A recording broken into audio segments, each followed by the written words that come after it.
So we're going to just talk about two super important messages. One is relevant to Shovavim, and the other one we'll title How to Hear Your Neshama, which is a super important thing as well, okay? So the first thing to deal with is actually came up based on discussions that I was having with people. And it seems that during the time of Shovavim, where people are working on really strong areas of self-discipline and self-control, it's common for people to stumble across teachings or shiurim, rabbis who speak in very, very intense, strong, and sometimes even scary ways. Why is that? Because, it's a serious topic, and sometimes the sources that you could find could elicit a lot of fear, and fear could be motivating. So it's important to appreciate one thing. There are different types of neshamas in this world. Some neshamas thrive on those feelings, on intense work. Oh, if you do that, you're going to go to Gehenna and it's going to be terrible. And you're like, whoa! And that motivates you. I better do good. I better work harder. And some people are built that their neshamas thrive on that type of energy. Other neshamas are the exact opposite. They hear messages like that. It's like, whoa, this is too intense. This is there's no nuance over here. This is just going to make me feel awful and guilty. And this is they resent it. And it makes them nauseous to hear such messages. And that's also okay, because some neshamas are built like that.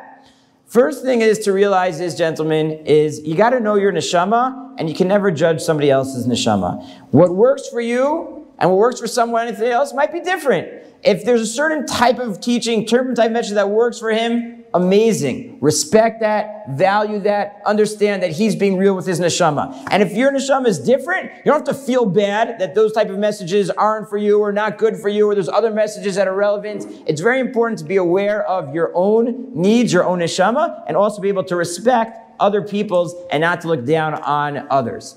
What I want to talk about right now is the middle neshama, okay? The middle neshama is a neshama that sometimes gets motivated by such messages, but sometimes those messages might also have a negative impact on that neshama. Okay, so let me talk about this for a second and understand it. And since we're on the heels of Rav Noach Weinberg's Yortzeit, let's mention an idea I heard from Rav Noach. Rav Noach said the following: a great Rebbe, listen to this, it's a great line. A great Rebbe comforts the afflicted and afflicts the comfortable. Okay, think about that for a second. A great Rebbe comforts the afflicted and afflicts the comfortable.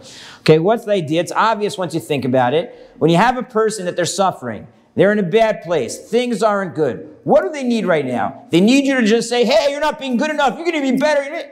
No, they need to be comforted. They're in a difficult time, they're suffering, they're in pain, people, when they're in a place of challenge and suffering, they need to first be comforted. What about a guy who's too comfortable? So if you just keep comforting that guy, he loses out. He's going to end up being mediocre, not achieving his potential, not achieving the greatness that he could. So therefore, it's appropriate to actually push and to be on top of and afflict the guy who's a little bit too comfortable so that he's able to really bring out his best. A great Rebbe comforts the afflicted and afflicts the comfortable. Clear?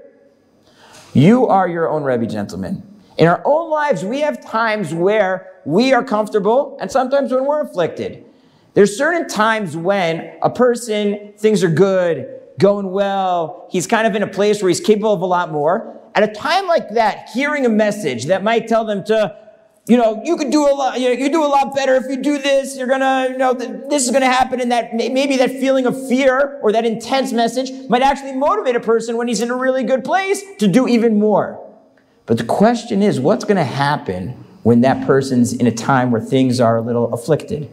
When he's not feeling so good about himself? Everyone has ups and downs. Everyone has times where they're not feeling so great, not feeling so good about themselves.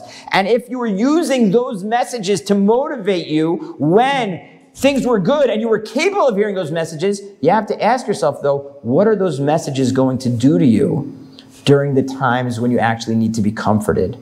Are they going to kind of linger in the back of your mind when you're not feeling so strong about yourself, when you're not feeling good about yourself, and then you're going to end up beating up yourself, feeling guilty, looking down upon yourself? Or are you able to be that master Rebbe? And this is a person has to know themselves. Some people are able to be real master Rebbes for themselves. I only focus on those messages when I'm comfortable and it really pushes me to do more. But when I'm on a downer, those messages, I almost like forget about them. And I focus on other messages that are going to be uplifting. They're going to help me to be comfortable. You have to know yourself. You have to look at yourself in the big picture, and to see yourself is that with messages like that, are they really helpful for you? Or they're helpful sometimes, but they hurt you other times. And a real master Rebbe, like I said, we're Rebbes of ourselves, needs to be able to know the right message for me at the right time. Maybe when I'm in a good place, I can give myself a more intense message if I'm able to also compartmentalize. That when I'm not in a good place, when things are more difficult, when I'm feeling a little bit down, I'm able to kind of just forget about those messages. Because if you don't, those messages are going to make you feel guilty, feel bad about yourself, and stifle your ability to continue to grow. That's why personally, when it comes to Shovavim, the messages that resonate with my neshama and that I prefer to teach are really the ideas is that when you understand Hashem is the master educator, all He wants you to do is to be great. Any challenge in life that Hashem gives you is because He believes that you can overcome that challenge and be strong. When you talk about the challenges of Shovavim, which are really, really hard and really challenging to break, that's testimony to us that Hashem really believes that we could be so strong and we can accomplish so much and we can become so great. And that's why it's so hard. Hard challenges are because we are capable of really huge things. And a person who continues in a path and working on the things during Shovavim, number one, should never, ever, ever, ever, ever have to feel guilty about himself. Because of course it's hard. And if it's hard, you might not be perfect. And if you aren't perfect, that's okay. That's the process towards learning more about yourself, learning more resilience, learning more self-discipline, learning how to believe in yourself more, learning how to think forward about how one decision might lead to something else, learning how to protect ourselves from ending up in bad places. These are the things that you learn and you gain through this process. It's an amazing opportunity to become as great as we can be. We should cherish that opportunity, protect that opportunity, and use it well. So that's one point about Shovavim since it's being talked about these days. The other point that I want to mention is this idea of how to hear your neshama. What do I mean by that? So there's a big syndrome that happens as people grow in Aish Torah, and it basically goes like this. The introduction is to realize that every single neshama is unique. Every neshama is here in this world with its own mission, its own purpose, and its own way of doing things. No two people are here and do things the same way and have the same purpose or mission in this world. Now, we all have our own intuition, our own ways of thinking, and own ideas that come up into our heads.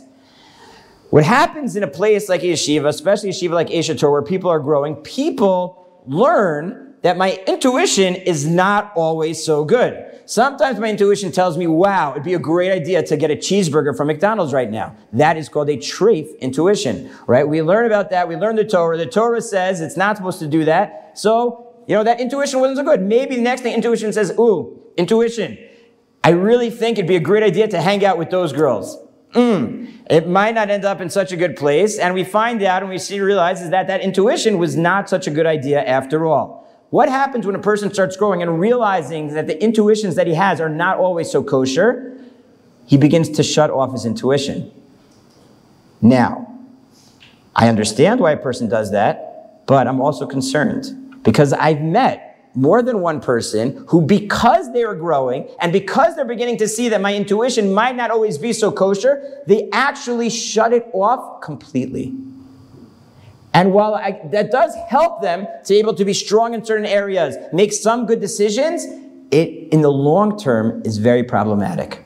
Because like I said, every single neshama has its own purpose, has its own mission, its own unique way to do things. And if a person shuts off his own unique intuition, he will miss out on all of that. And you will suffer down the line. Because your neshama will realize and feel inside that it's not doing what it's supposed to be doing. It's going to feel stifled, and it's cause you challenges down the road. So what do we do? How do we understand when our neshama is speaking to us? And when our intuition is coming from a different place that's not kosher and not good. So we're going to begin with the words of the Nitziv. The Nitziv in Parshas Korach says in the pasuk Lo sasuru acharei levavchem v'acharei neichem. He quotes a medrash that says, Why did Hashem have to tell us not to follow after our hearts? Because there's another pasuk, a pasuk that Shlomo HaMelech writes, where he says, "Smach bachur b'yaldusecha v'halach b'darkei libecha," that a person should holech acher libecha, follow their heart. So the Medrash says, should I follow my heart or should I not follow my heart? One pasuk says, "Lo sasuru acharei levavchem," don't follow your heart. The other pasuk says, you should follow your heart. What am I supposed to do?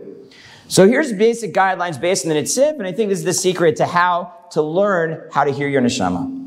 The first thing, when a person has an intuition, a certain idea or feeling pops into his head, you have to ask yourself question number one, is this against the Torah or not? If it's against the Torah, then obviously this is not my neshama speaking. This is some part of me that's wanting something, that's desiring something, maybe even an instinct that wants something that's against the Torah. That's clearly, that's what the Torah says, lo sasuru acharei levavchem. If your heart, your intuition is telling you to do something against the Torah, you throw it out right away. Second thing,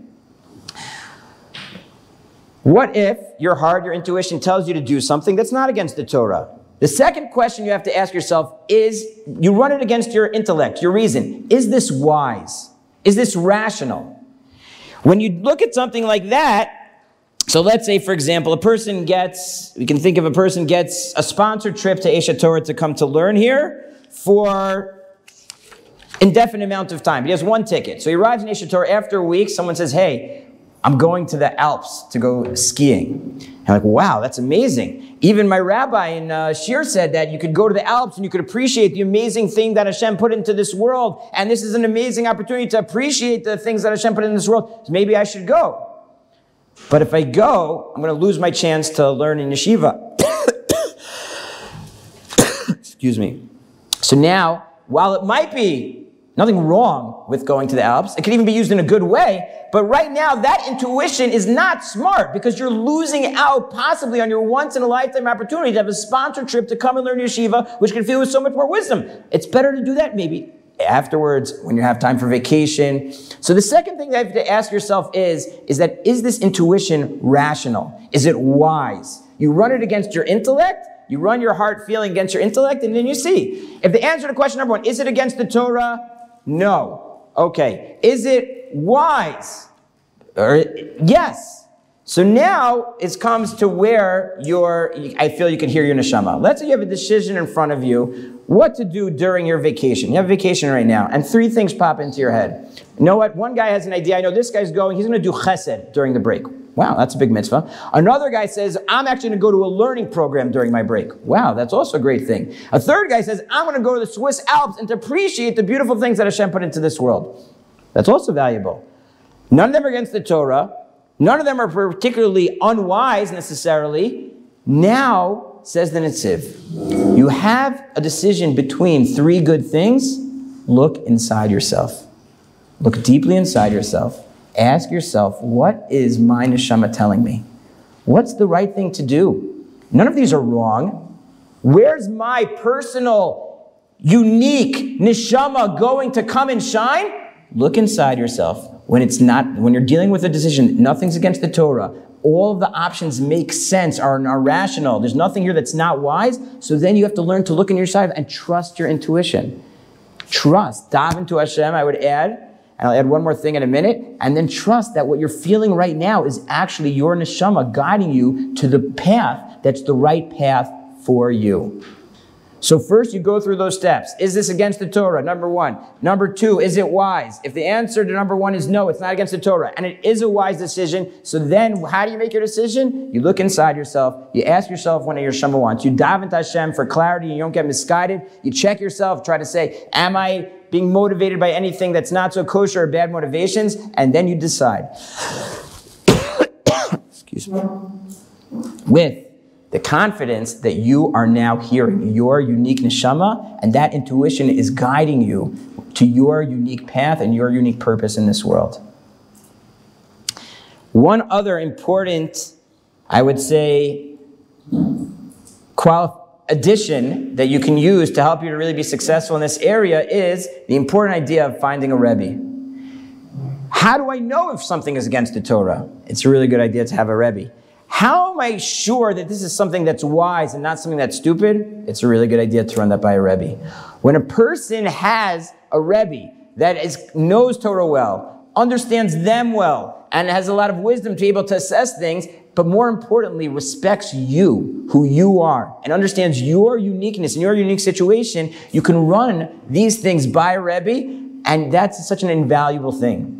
And one thing that I would encourage everyone over the course of this year is to make sure, and the time of your Aish Torah is that when you leave here, you have a Rebbe. You have someone that you could turn to and to ask, is this life decision against the Torah? Is it wise? Is it fitting with my unique mission and my unique purpose? And Amir Tashem, everyone will be able to go to make great decisions, empowered decisions, not lose themselves, not lose their identity, but to really bring out their most amazing, unique, and awesome potential inside of them.